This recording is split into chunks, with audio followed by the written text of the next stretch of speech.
Jinwoo arrives in a remote forest, unsure of what to expect from his new job quest.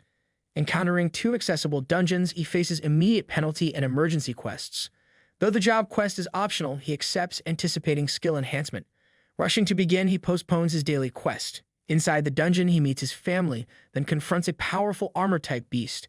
Despite initial attacks failing, he defeats it with bare hands, albeit wasting his skill use. Meanwhile, his father discusses guild establishment struggles, learning of decline offers. Jinwoo assures him of international hunter negotiations, sparking competition worries. Jinwoo hints at knowing his brother's secretive efforts to build reputation through C-rank raids. He warns Jinwoo not to interfere, sensing his partner's strength. In the dungeon, surprised by their abilities reminiscent of past foes. Analyzing the situation, he strategizes against each enemy type, aware of his increasing fatigue. Meanwhile, Jongin prepares with other hunters for Island.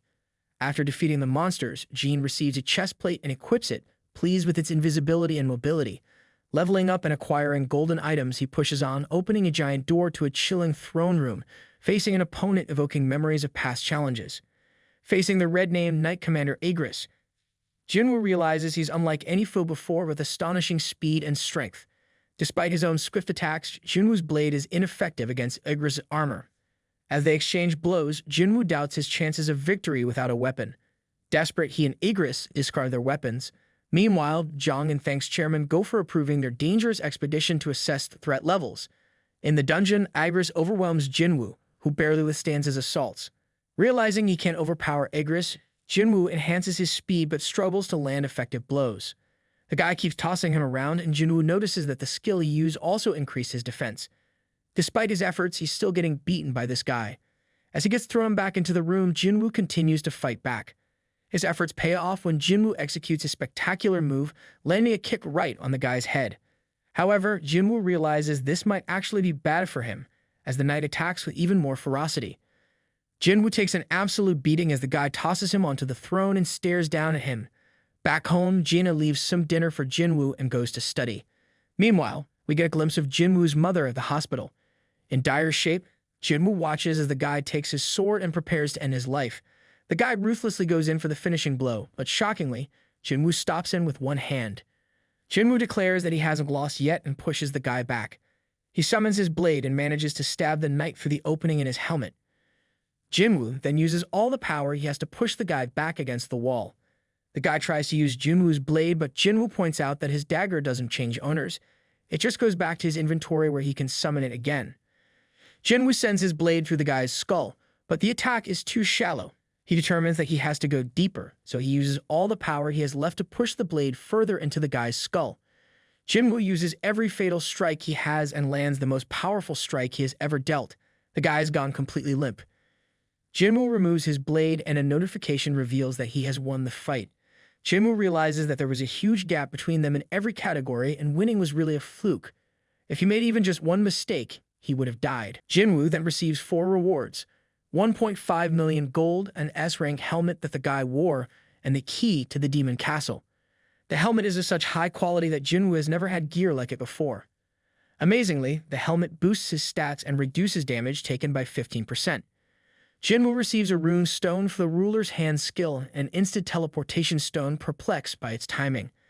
As he ponders the unfinished job change quest, portals open, signaling its continuation. Instructed to survive and earn advancement points, he faces waves of enemies, relieved they're not as strong as Aegris. Charging fearlessly, he fights on, managing his mana and attempting stealth.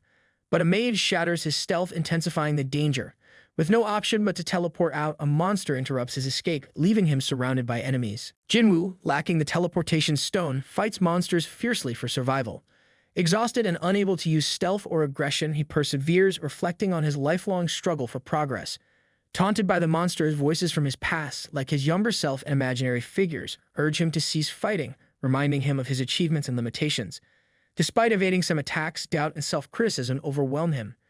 A notification penalizes him for neglecting his daily quests, transporting him to the penalty zone. Reflecting on luck's role in survival, Jinwoo realizes a purpose in his existence, bidding farewell to his past selves as he enters the penalty zone. Arriving in the penalty zone, Jinwoo ponders whether his survival was luck or the system's intervention. He decides not to dwell on it, using potions to recover stamina but realizing serious injuries won't heal easily. Determined to grow stronger, he faces returning monsters with resilience. Meanwhile, back home, Jaina wonders about Jinwoo's absence, dismissing the idea of him having a girlfriend but hoping he'll remember their guardian-teacher meeting. In the dungeon, Jinwoo defeats the monsters he once feared, recovering health through leveling up. With time remaining, he purchases the Night Killer dagger, ideal against armor-type beasts. Using the rune stone from Igris grants him the ruler's hand skill, enabling manipulation of objects without direct contact. As he prepares to re-engage in battle, Jinwoo acknowledges the role of luck in his survival. Meanwhile, Junghyun and the other hunters approach Jeju Island, shocked by the mana sources detected in the water. In the dungeon, despite his success with the Night Killer, Jinwoo senses something amiss as he continues to slay beasts. In the midst of battle, Jinwoo notices the mages responsible for summoning knights and opening gates. He targets them, realizing their defeat causes the knights to crumble. Despite the mages hiding behind knights, Jinwoo systematically takes them out, disrupting their plans. The last three mages combine their power to summon, prompting Jinwoo to strategize by seeking higher ground. He reflects on the mages' flawed tactics. Ultimately, Jinwoo defeats all the mages and destroys the monster with sheer force. With the monsters vanquished, a notification confirms the completion of the job change quest. However, instead of choosing his new class, Jinwoo receives messages hinting at a path marked by death and independence, followed by the revelation that he'll become a necromancer. Confused by this unexpected class assignment, Jinwoo questions the decision, considering his lack of investment in intellect. Necromancers typically rely on magic to summon undead servants, a stark contrast to Jinwoo's current abilities. Jinwoo, initially hesitant about the necromancer class, ultimately accepts after considering its potential hidden power and compatibility with his strength-based build. Speculating on the system's role in orchestrating the job change quest, he sees parallels between the summoning magic of the mages and the necromancy offered by the class. Convinced he can leverage his strength on the front lines as a necromancer, he embraces the opportunity for growth and teamwork. Upon acceptance, dark power surges, rewarding him with advancement points exceeding the class threshold and propelling him to the Shadow Monarch class. Shocked by his rapid advancement, Jinwoo gains unique class skills and ability points. As he senses the suffering of others and observes dark shadows emanating from the monsters, he activates his skill, Shadow Extraction. Designating the command word Arise, he rejoices as his first shadow soldiers materialize. In addition to Shadow Extraction, Jinwoo possesses Shadow Storage, allowing him to summon and control his Shadow Army. However, he must be cautious as extraction success depends on target strength and time since death. As Jinwoo explores the depths of his newfound ability, he discovers he can summon shadows of both knights and mages, each varying in rank. Excited by the prospect of extracting shadows of S-rank beings, he attempts to extract Igris' shadow but fails twice due to a mysterious burst of power. Meanwhile, President Go emphasizes the importance of reawakening for Hunter's growth. Undeterred, Jinwoo appeals to Igris' warrior spirit, offering him purpose in his shadow army. On his third attempt, Jinwoo successfully extracts Igris' shadow and bestows upon him his original name. President Go reflects on the constant process of reawakening, hoping for the emergence of a formidable hunter.